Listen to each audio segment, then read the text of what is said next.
Hi parents, it's Betsy with Easy Peasy, and today we're going to talk about potty training. Yay!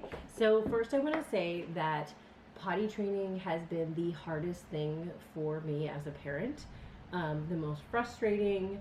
I like things that are very by the book, that I can figure out, and if I do it this way, then it works. I'm very practical in that way, and potty training does not work that way.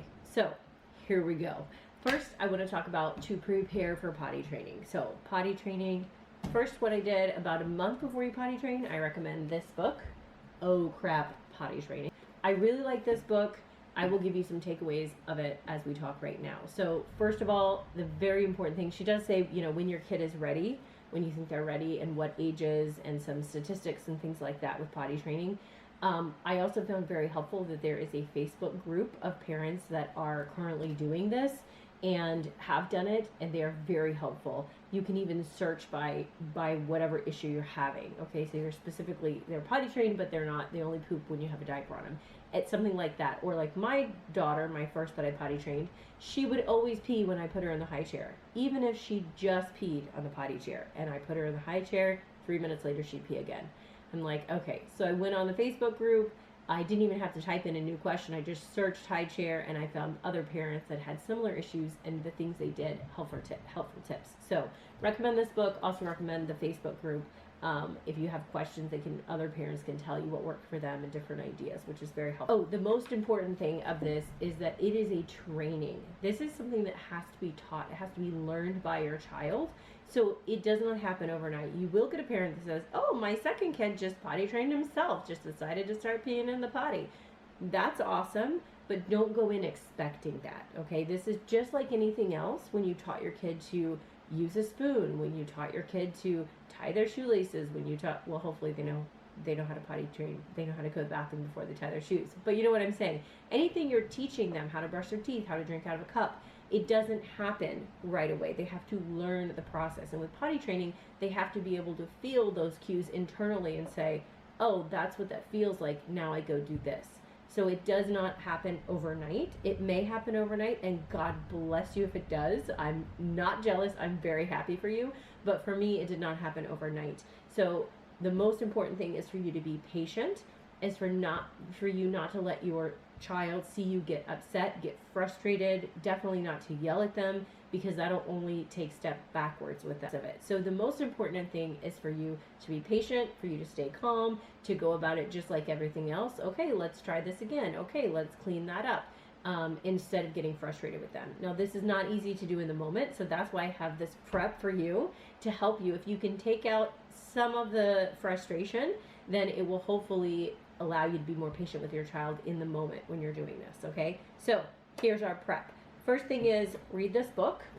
It's probably at your library. The second thing is get a small potty chair. It doesn't matter if it has bells and whistles, doesn't matter anything, just that your kid can sit on it, all right? And then you're gonna dump it out. We have one, we're about to get a second one. We have one in the main living areas where we usually are with playing and, the kitchen and things like that. And then I put it in their room at nighttime and overnight in the hopes that they will get up and go on the potty in the middle of the night. More on that later. And then we usually keep one in the car during potty training and even after they're potty trained, because you never know, you're at the park, you are driving, and all of a sudden they have to pee. And it's not easy finding a place and getting kids unstrapped, especially if you have more than one kid, and going into a bathroom. So we have a potty chair we keep in the vehicle. We just have a very simple baby Bjorn one that's just very simple. You can have the flushy ones or whatever, doesn't matter. Just whatever you want to get for your kid is fine. From what I've read in here, it doesn't seem like there's a big advantage for ones that are super cool and make noises. As far as the kids actually learning, it's not like, oh, there's the ticket. If you get that one, they're going to be able to do it. Not really. So it's totally up to you. The next one is to be prepared with your cleaners. So on every surface in your house, what are you going to clean the pee with? What are you going to clean the poo with? So we have mostly wood floors and tile floors.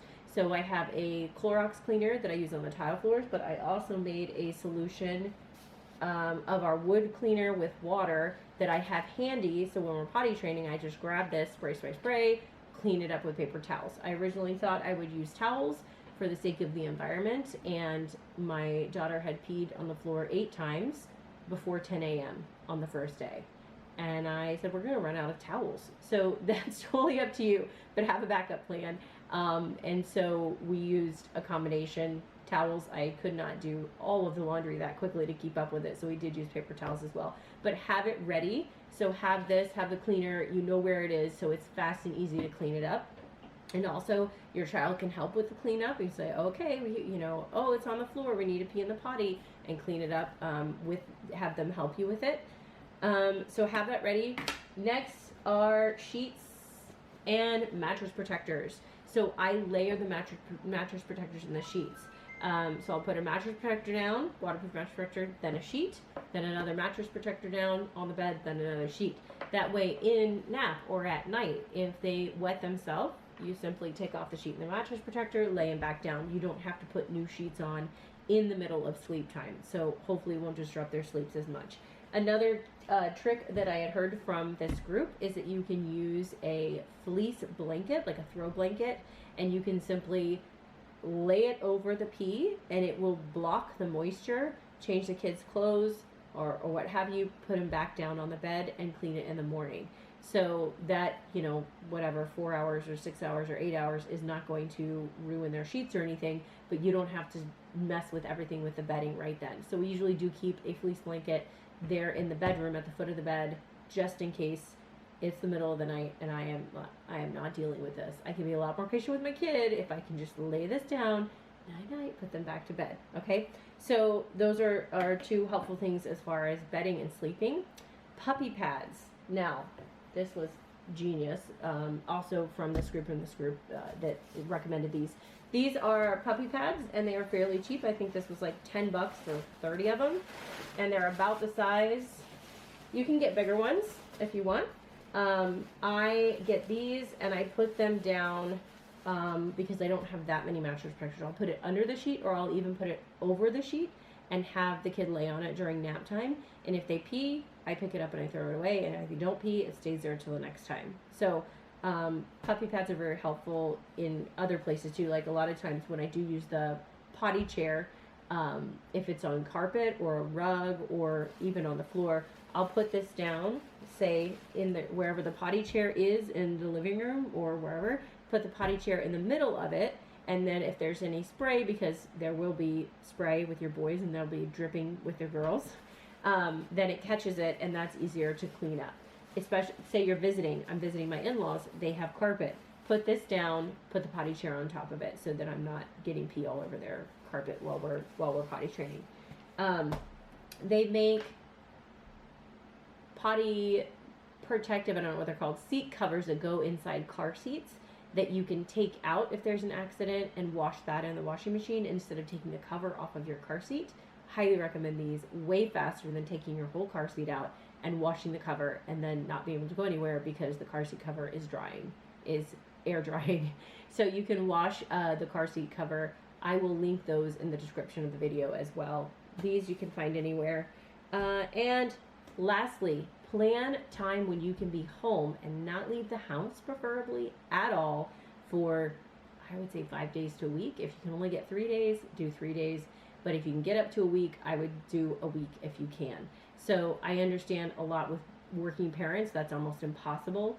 But if you could do a 3-day weekend, a 4-day weekend, something like that, where you plan on being home, you play in the backyard, maybe you walk to a park, but you're not in and out of the car a lot. You're not expecting your kid to be able to hold their pee for long amounts of time or in different places. It really helps because the kid you can watch them a lot, which this book recommends. You're watching them, you're looking for their cues the whole first 3 days. I thought with my daughter, because she was very verbal and seemed like she'd be able to get it very quickly, that 3 days we'd be set. I'm going to watch her, we're going to stay at home for 3 days, and after a week, I was like, we don't have it yet, and here we are. So I recommend a week. If you can get 3 days, 4 days, I would do that. Stay at home, have them bottomless. They don't have to be able to put their pants up and down. It's going to be easier and faster if they can run to the potty, or you can pick them up when you see they have to go and sit them on the potty so they get that feeling.